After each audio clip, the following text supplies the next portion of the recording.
முருகா. என் அன்பு பிள்ளையே, உன்னுடைய வெற்றியின் ரகசியத்தை உன் அப்பா நான் கூறுகின்றேன்.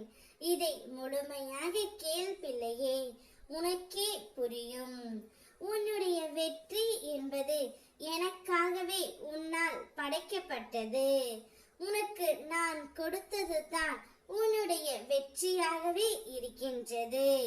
உன்னில் எழும் தேவையில்லாத மனம் வருந்தும் சிந்தனை எழும் காரணம் ஒன்றை நீ 10ஆக பார்க்கும் உன்னுடைய கண்கள் அல்ல, உன்னுடைய மனம்தான்.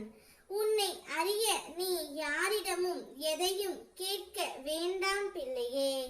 உன் முன் உன்னையே யார் என்று காட்டுகின்ற கண்ணாடி முன் நில். நீ நிற்பதை போன்ற உன் உருவம் நேர்மறை என்று நினைத்து உன் கண்ணாடியில் காணும் பொழுது எதிர்மறை, அதாவது உனது வலது கைகள் இடது கையாய் தோன்றும். அதில் உன்னை மாற்றி காண்பிக்கிறது என்று நீ கூறுகின்றாய்.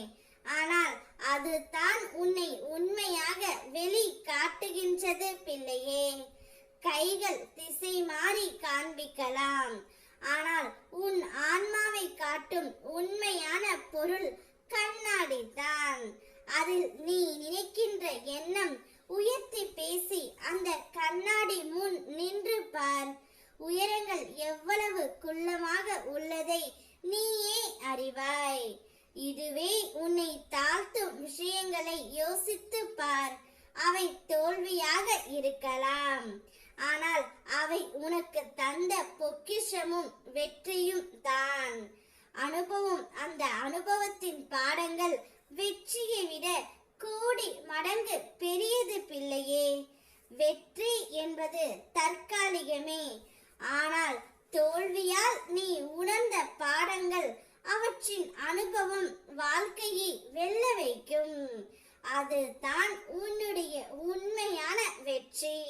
இன்பமயமான வாழ்க்கை இந்த நிமிடத்தில் இருந்து ஆரம்பமாகி விட்டது. இனி எல்லாமே உனக்கு சுகம்தான்.